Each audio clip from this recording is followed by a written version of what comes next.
اعوذ باللہ من الشیطان الرجیم بسم اللہ الرحمن الرحیم۔ شروع اللہ کے نام سے جو بڑا مہربان نہایت رحم والا ہے۔ ابو ہریرہ رضی اللہ تعالیٰ عنہ کہتے ہیں کہ رسول اللہ صلی اللہ علیہ وآلہ وسلم نے ارشاد فرمایا، جس شخص نے ایک کھجور کا ٹکڑا بھی اپنی حلال کمائی سے صدقہ کیا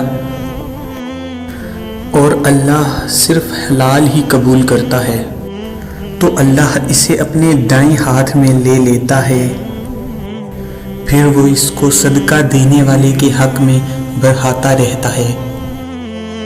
ٹھیک اسی طرح جس طرح تم میں سے کوئی اپنے گھوڑے کے بچے یا اونٹ کے بچے کو پالتا ہے یہاں تک کہ وہ صدقہ بھر کر پہاڑ کے ہم مثل ہو جاتا ہے۔